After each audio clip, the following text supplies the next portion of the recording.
Hello guys, welcome to Edu Ankuran. मैं हूं आपका दोस्त अश्विनी कुमार और मैं आज की इस वीडियो में बन केवरा भाग 1 की जो कविता है बथा, तो बथा का भावार्थ और उससे संबंधित जितने भी महत्वपूर्ण प्रश्न बन सकते हैं उसको आज की इस वीडियो में आपके सामने लेकर आ रहा हूं। अगर आपने चैनल को सब्सक्राइब नहीं किया है तो सब्सक्राइब टू एडू अंकुरन। आइए वीडियो को शुरू करते हैं।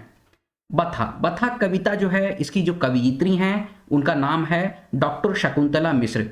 डॉक्टर शकुंतला मिश्र जो हैं कवियत्री जो हैं, इस कविता के माध्यम से विज्ञान और आधुनिकता के नाम पर जो प्रकृति और जंगलों का दोहन हो रहा है, उसका विनाश हो रहा है, उसका ह्रास हो रहा है, उसको लेकर बहुत चिंतित हैं और अपने मन में जो उनके उद्गार जो निकल रहे हैं, उनके मन में जो व्यथा है, जो बथा है, उस पर दुख और दर्द व्यक्त कर रही हैं और अपनी कविता के माध्यम से बतलाती हैं कि हरियर बनकर माझे उदास खड़ा ठुठुंगू गछ।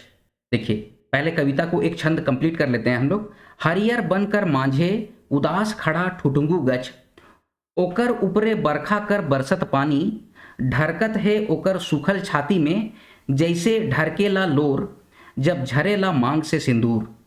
तो इस छंद का मतलब है हरियर बनकर माझे। बनकर माझे, माझे का मतलब होता है वन के बीच में, जंगल के बीच में। हरियर मतलब कि हरा। उदास खड़ा ठुठुंगू गछ, ठुठुंगू गछ, मुंडला गछ वैसे पेड़ को कहते हैं जिसमें पत्तियां नहीं होती हैं, फल फूल नहीं लगते हैं, वो सूखा पेड़ है।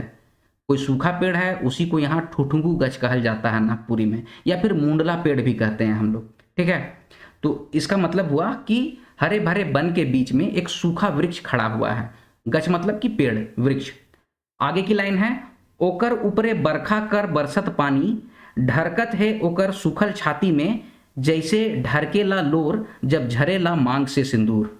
तो इन पंक्तियों में कवियत्री कह रही हैं कि ओकर ऊपरे बरखा कर बरसत पानी, मतलब कि बारिश को, जब बारिश होती है तो उसके ऊपर पानी बरसता है तो उसके ऊपर से ढरकता है। ठीक है, उसका सूखल छाती मतलब पेड़ तो सूखा हुआ है, तो सूखे पेड़ में वो ऐसे ढरकता, ढरकता मतलब कि लुढ़कता है।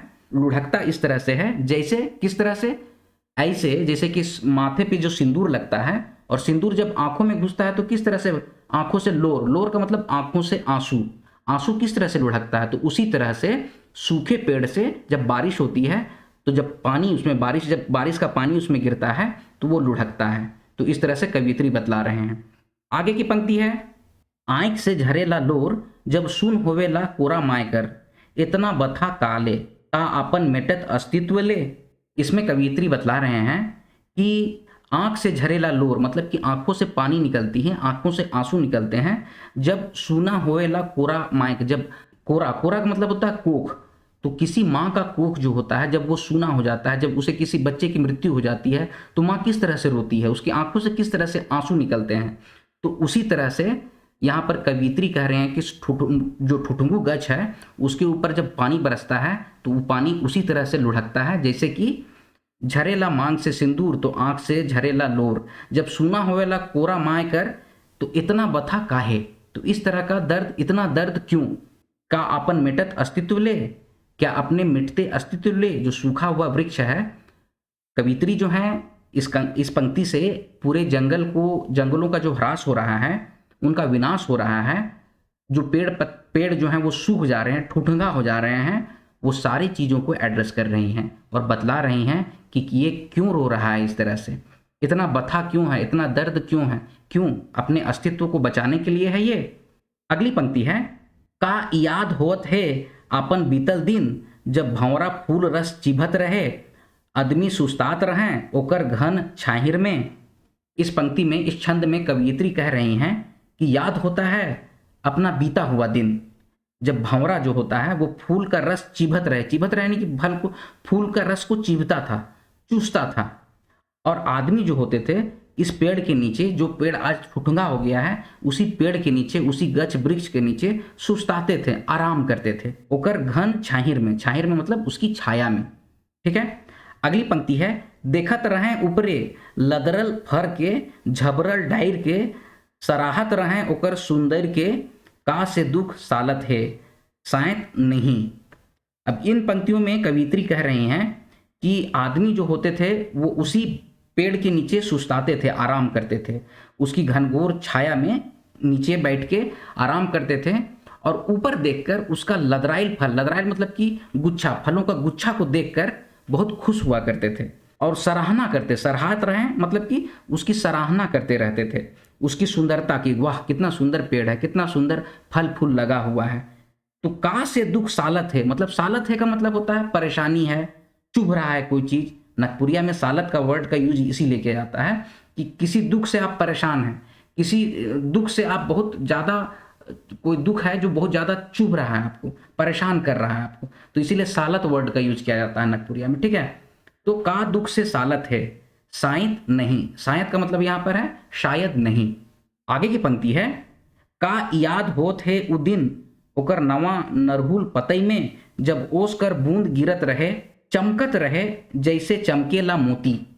अब फिर से वो बीते दिनों को याद कर रही हैं कवित्री और कह रही हैं का याद होत है, क्या याद होते हैं वो दिन, ओकर नवा नरहुल पतई में, मतलब कि नया जो पत्ती, उसकी कोमल पत्तियां, पंखुड़ियां, नरहुल मतलब पंखुड़ी, नवा नरहुल पतई में जब ओस कर बूंद गिरत रहे, जब ओस का जो बूंद गिरता था तो चमकत रहे जैसन चमकेला मोती, तो ऐसा चमकता था जैसे कि मोती चमक रहा हो। आप देखिएगा सुबह के समय पत्तों में जब ओस की बूंद जब गिरती है तो वो बहुत सुंदर और बहुत सा खूबसूरत दिखता है, वो ऐसा लगता है जैसे मोती चमक रहा है। तो इसी बात को कवित्री यहाँ पे कह रही हैं। आगे की पंक्ति है, जगमगाइत उठत रहे बन, झूमत रहे गच, का से दुख सालत हैं शायद नहीं। तो इसमें कवित्री कह रही हैं कि जगमगाता था बन और झूमते रहते थे गच गच वृक्ष, गच वृक्ष मतलब कि पेड़ पौधे जो होते थे वो झूमते रहते थे।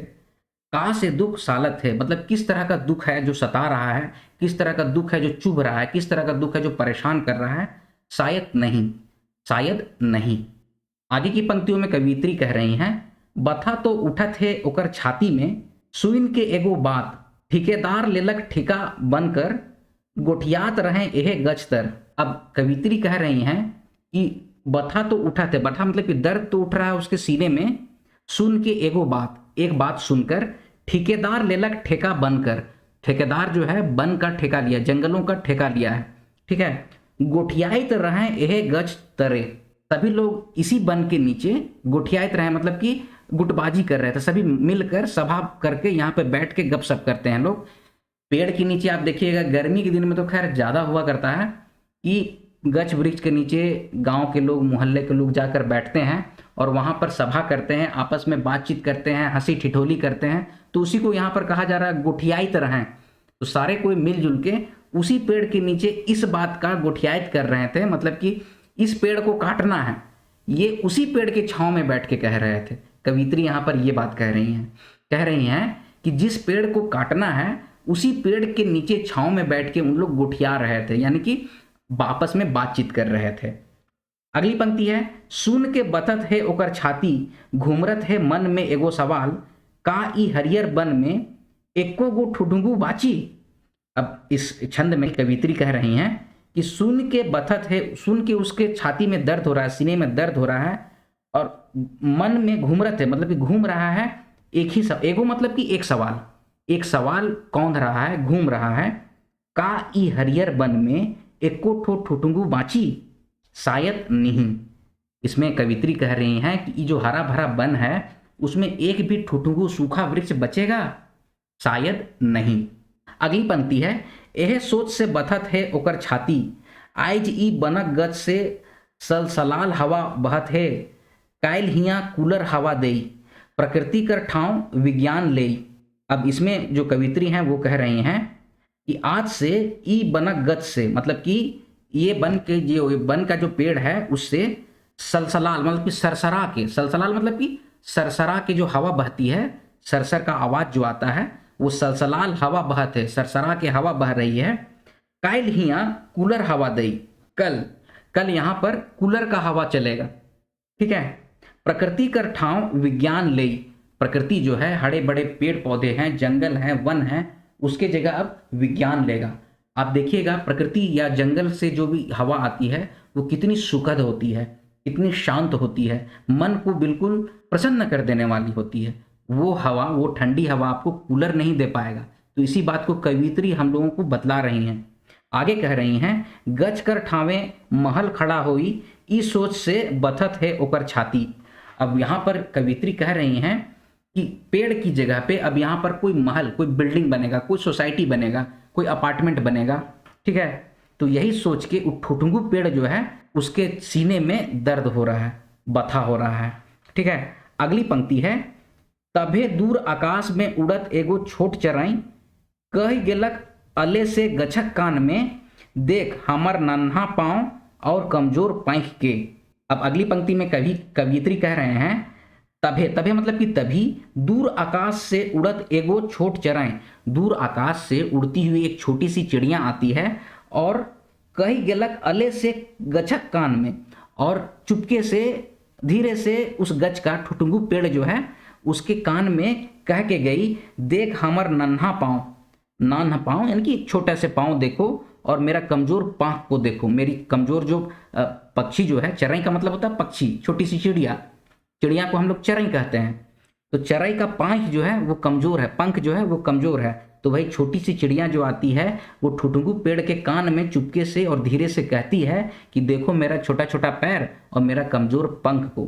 अगली पंक्ति है, हिया पराग है, बिहीन है, साल महुआ और पाइकर कर, कहो नी कहो ई मंजी जन्मी, 1 से 21 होई, तोर नहीं तो केकरो मंजी तो जैर धरी, सृजन ना रुके है ना रुकी, ठीक है। अब इस पंक्तियों में कवित्री कह रहे हैं कि जो नन्ही चिड़िया है वो चुपके से कान में, ठुठुंगू गज के कान में उसको बोल रही है कि हम लोगों के पास पराग है, पराग है मतलब कि बीज है, बिहीन है, बिहीन है बीज है, साल का, महुआ का और पाकड़ का, साल, महुआ और पाकड़ का पेड़ होता है झारखंड में, ठीक है। पाकड़ का पेड़ को आपको बता दूं कि असम के लोग इसको पकौड़ी का पेड़ भी कहते हैं, ठीक है। असमिया लोग पकौड़ी का पेड़ कहते हैं पाकड़ का। पाकड़ का पेड़वा जो होता है उसमें छोटा छोटा व्हाइट व्हाइट एक तो फल निकलता है, ठीक है, तो उसी को पाकड़ कहते हैं, पाकड़ का पेड़। तो कन्हू नी कहूँ ई मंजी जन्मी, 1 से 21 हुई, तो चिड़िया कह के गई है वो ठुठुंगू पेड़ को कि हम लोग के पास जो बीन है, बीज है, वो कहीं ना कहीं तो जन्मेगा, आज 1 है कल 21 हो जाएगा, ठीक है। अगली पंक्ति है, तोर नहीं तो केकरो मंजी तो जैर धरी, सृजन ना रुकी है ना रुकी।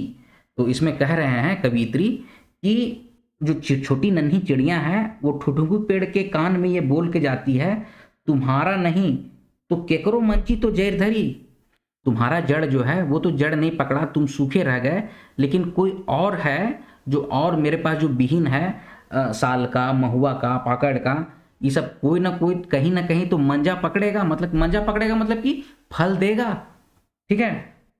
अगली पंक्ति है, सृजन ना रुई है ना रुकी, इस सुइन के और गुइन के, आप तैन जाए रहे हरियर बनकर माझे खड़ा गछ, एगो ठुठुंगू गछ। तो चिड़िया की इस बात को सुनकर कवित्री यहाँ पर ये कह रही हैं कि ये बात को सुनकर चिड़िया ने ये बात उसको बतलाई, ठुठुंगू गछ को, कि प्रकृति का काम ही है सृजन करना। सृजन का मतलब होता है उत्पत्ति करना, जन्म देना। तो ये बात को सुन के ठुठुंगू गछ जो बन के, हरियर बन के बीच में जो खड़ा ठुठुंगू गछ है वो, और इस बात को सुन के और प्रकृति का इस गुण को समझ के कि प्रकृति का गुण क्या है, उत्पत्ति करना, सृजन करना, जन्म देना, तो ये सुन के वो और तन के खड़ा हो गया, एकदम निश्चिंत हो गया और एकदम तन के खड़ा हो गया है। एक तो ठुठुंगू गछ, हरियर बनकर माझे एक ठुठुंगू गछ, हरे भरे जंगल के बीच एक ठुठुंगू पेड़, ठीक है। तो ये है कविता का भावार्थ। आई होप इसको आप बहुत अच्छे से समझ गए होंगे। आइए अब इससे संबंधित जितने भी महत्वपूर्ण प्रश्न बन सकते हैं उसको हम लोग MCQ के फॉर्म में करते हैं। तो आपके लिए पहला प्रश्न है, बथा कविता के रचनाकार कौन है कैं? तो आपके ऑप्शन है, option A doctor Kali Suman, option B doctor Shakuntala Sharma, option C doctor Shakuntala Mishra, या फिर option D doctor Shakuntala Mishra. जिसका करेक्ट आंसर हो जाएगा option C doctor Shakuntala Mishra. अगला प्रश्न है, बथा कविता के अनुसार कवि कौन गछ के बात कर हकें? आपके ऑप्शन है, ऑप्शन ए अम्बा गछ, ऑप्शन बी पीपर गछ, ऑप्शन सी नीम गछ, या ऑप्शन डी ठुठुंगू गछ। तो इसका करेक्ट आंसर हो जाएगा ऑप्शन डी ठुठुंगू गछ। अगला प्रश्न है, बथा कविता के अनुसार कवि कौन पतई में ओस गिरक बात कर हकें? आपके ऑप्शन है, ऑप्शन ए अम्बा पतई, ऑप्शन बी पीपर पतई, ऑप्शन सी नवा नहरुल पतई, या ऑप्शन डी केरा पतई। तो इसका करेक्ट आंसर हो जाएगा ऑप्शन सी नवा नहरुल पतई। नेक्स्ट क्वेश्चन है, हरियर बनकर माझे उदास खड़ा ठुठुंगू गच, ऊपरे देवल पंक्ति में ठुठुंगू गच कर का माने आहे। तो आपके ऑप्शन है ऑप्शन ए अम्बा गच, ऑप्शन बी पीपर गच, ऑप्शन सी सूखल गच या ऑप्शन डी केरा गच। तो इसका करेक्ट आंसर हो जाएगा ऑप्शन सी सूखल गच। ठुठुंगू गच का मतलब होता है सूखा हुआ पेड़। ठुठुंगू गच को हम लोग मुंडला गच भी कहते हैं। ठीक है, अगला प्रश्न है, इतना बथा काले का आपन अस्तित्व ले, ऊपर देवल पंक्ति में बथा कर मने का आहे। तो आपके ऑप्शन है ऑप्शन ए गाजा बाजा, ऑप्शन बी हंसी खुशी, ऑप्शन सी दुख दर्द या फिर ऑप्शन डी नाच गान। तो इसका करेक्ट आंसर हो जाएगा ऑप्शन सी दुख दर्द। बथा का मतलब होता है दुख या दर्द। ठीक है, अगला प्रश्न है, टुइन के बथत है ओकर छाती, घूमरत है मन में एगो सवाल, ऊपरे देवल पंक्ति में कवियत्री केकर छाती बथा के बात कर हकें। तो आपके ऑप्शन है ऑप्शन ए बन के, ऑप्शन बी चरें के, ऑप्शन सी ठुठुंगू गच के या फिर ऑप्शन डी ऊपरे देवल कोनो नहीं। तो इसका करेक्ट आंसर हो जाएगा ऑप्शन सी ठुठुंगू गच। अगला प्रश्न है, कविता के अनुसार माझे कर माने का है। तो आपके ऑप्शन है ऑप्शन ए बन, ऑप्शन बी चरें, ऑप्शन सी ठुठुंगू या ऑप्शन डी बीच में। तो इसका करेक्ट आंसर हो जाएगा ऑप्शन डी बीच में। माझे का मतलब होता है में या फिर बीच में। अगला प्रश्न है, कविता के अनुसार कवियत्री ठुठुंगू गच में पानी ढर के तुलना केकर से कर हकें। तो आपके ऑप्शन है ऑप्शन ए नदी बहक से, ऑप्शन बी हवा बहक से, ऑप्शन सी लोर गिरक से या फिर ऑप्शन डी ओस कर बूंद से। तो इसका करेक्ट आंसर हो जाएगा ऑप्शन सी लोर गिरक से। ठुठुंगू गच में जो पानी ढरक रहा है, लुढ़क रहा है, उसकी तुलना कवियत्री लोर गिरक से करी है। लोर मतलब आंसू गिरने से। अगला प्रश्न है, कविता के अनुसार केकर हवा आवे वाला दिन में कूलर देवी। तो आपके ऑप्शन है ऑप्शन ए पंखा, ऑप्शन बी बेना, ऑप्शन सी ओस कर बूंद या फिर ऑप्शन डी बनकर हवा। तो इसका करेक्ट आंसर हो जाएगा ऑप्शन डी बनकर हवा। कविता के अनुसार कवियत्री कह रही हैं कि बनकर हवा का जो जगह है अब कूलर लेगा। ठीक है, अगला प्रश्न है, कविता के अनुसार नवा नरहुल पतई में ओस कर बूंद का लिखे दिसत रहे। तो आपके ऑप्शन है ऑप्शन ए हीरा, ऑप्शन बी मोती, ऑप्शन सी मनी या फिर ऑप्शन डी मानिक। तो इसका करेक्ट आंसर हो जाएगा ऑप्शन बी मोती।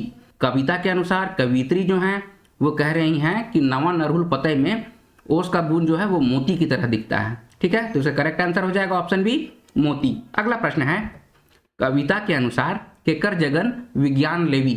तो आपके ऑप्शन है ऑप्शन ए आदमी, ऑप्शन बी वन, ऑप्शन सी प्रकृति या फिर ऑप्शन डी ऊपरे देवल कोनो नहीं। तो इसका करेक्ट आंसर हो जाएगा ऑप्शन सी प्रकृति।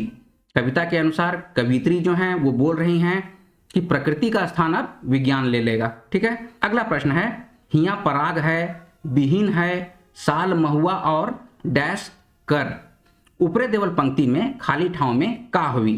तो आपके ऑप्शन है ऑप्शन ए पीपर, ऑप्शन बी अम्बा, ऑप्शन सी पाकैर या ऑप्शन डी केरा। तो इसका करेक्ट आंसर हो जाएगा ऑप्शन सी पाकैर। हिया पराग है, बिहीन है, साल महुआ और पाकैर है। ठीक है, तो इसका करेक्ट आंसर हो गया ऑप्शन सी। अगला प्रश्न है, बाथा कविता के अनुसार ठुठुंगू गच काटेक जिम्मा के देवल जाए है के। आपके ऑप्शन है ऑप्शन ए किसान, ऑप्शन बी बढ़ई, ऑप्शन सी ठेकेदार या फिर ऑप्शन डी ऊपरे देवल कोनो नहीं। तो इसका करेक्ट आंसर हो जाएगा ऑप्शन सी ठेकेदार। ठुठुंगू गच को काटने का जिम्मा ठेकेदार को मिला है। तो ये थे बाथा कविता से संबंधित महत्वपूर्ण प्रश्न। यह है वीडियो का अंत। वीडियो आपको पसंद आया तो वीडियो को लाइक कीजिए, शेयर कीजिए, अपने सजेशंस कमेंट बॉक्स में कमेंट कीजिए और इसी तरह की वीडियोस पाने के लिए एडू अंकुरन चैनल को सब्सक्राइब कीजिए। मिलते हैं अगले वीडियो में, तब तक आप लोग अपना ख्याल रखिए। जय हिंद।